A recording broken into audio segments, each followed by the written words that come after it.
सास की इन्हीं बातों के कारण तो बहू सास की इज्जत नहीं करती। जोया ऑफिस से आने के बाद शाम के समय रसोई में चाय बनाने चली गई तो उसकी सास जरीना उससे बोली, बहू थोड़ी देर आराम कर ले, चाय मैंने बना दी है।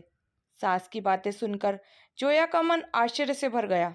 तब उसे आश्चर्यचकित देखकर जरीना उसके हाथ में चाय का कप देकर मुस्कुराते हुए बोली, आश्चर्यचकित होने की जरूरत नहीं है, चाय पीकर थोड़ा आराम कर ले, रात का खाना आराम से बना देना। सास की बात सुनकर जोया चाय का कप लेकर अपने कमरे में चली गई थी। गुस्सेमयी सास के स्थान पर प्रेममयी सास के रूप में बदला हुआ रूप देखकर उसे कुछ दिन पहले की बात याद आ गई। वह उसका पति जावेद दोनों एक कंपनी में काम करते थे। ससुर जाके नौकरी से रिटायर होने के बाद सास के साथ घर पर रहते थे। दो बच्चे थे, दोनों एक प्राइवेट स्कूल में पढ़ते थे। जोया सुबह 5 बजे उठकर ही घर के कामों में लग जाती थी। 9 बजे तक घर का काम करने के बाद ऑफिस चली जाती थी। ऑफिस से आने के तुरंत बाद रसोई में चाय बनाने के लिए चली जाती थी और जावेद आराम करने के लिए बिस्तर पर लेट जाते थे। एक दिन ऑफिस में काम करने के दौरान जोया को सर में दर्द हो गया था। छुट्टी के बाद वह घर आई तो थोड़ी देर आराम करने के लिए बिस्तर पर लेट गई थी। अभी उसकी आंख लगी भी नहीं थी, तभी जरीना उसे आवाज देते हुए बोली, बहू आज चाय नहीं बनेगी क्या? यह सुनकर जोया बोली, अम्मी आज मेरी तबीयत ठीक नहीं है, थोड़ी देर आराम करने दो, फिर बना दूंगी। बहू जब तुझे पता है यह वक्त चाय का है, फिर आराम करना जरूरी है क्या? जरीना ने थोड़े गुस्से में कहा। तो जोया का मन दुखी हो गया था, क्योंकि ऑफिस से जाने के बाद वह कभी आराम नहीं करती थी और उसके पति ऑफिस से आते ही आराम करने के लिए लेट जाते थे।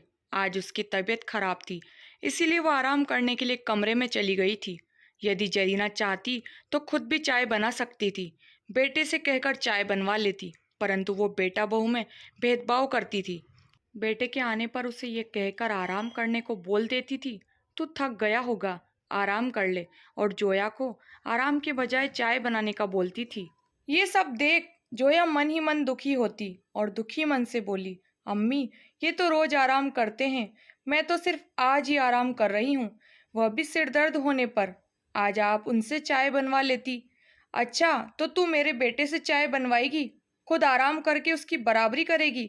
वह तो आदमी है और शोहर का दर्जा ऊंचा होता है।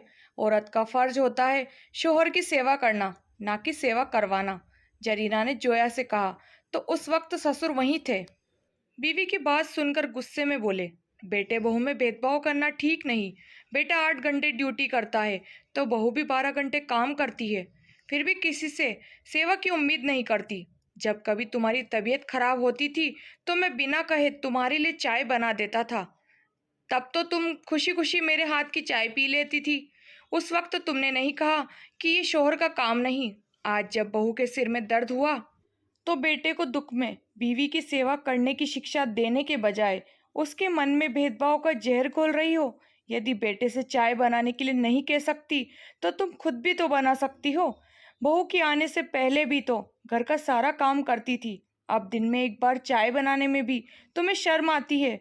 तुमसे नहीं बनती तो मैं बना देता हूँ, मेरे लिए बेटा बहू बराबर है। सास की इन्हीं बातों के कारण तो बहू सास की इज्जत नहीं करती। पति की बातें सुनकर जरीना शर्मिंदा हो गई।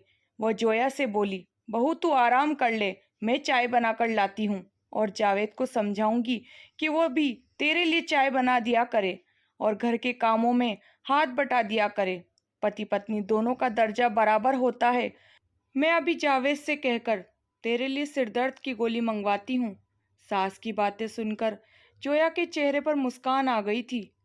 बहू चाय ठंडी हो रही है, तूने अभी पी नहीं?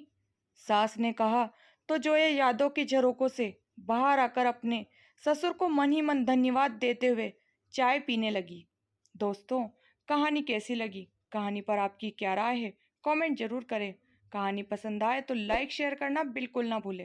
चैनल पर नए हैं तो सब्सक्राइब करें, बेल आइकन प्रेस करें ताकि मेरी अगली वीडियो की नोटिफिकेशन मिल जाएगी। आपका कीमती समय देने के लिए बहुत बहुत धन्यवाद। मिलते हैं नई कहानी के साथ।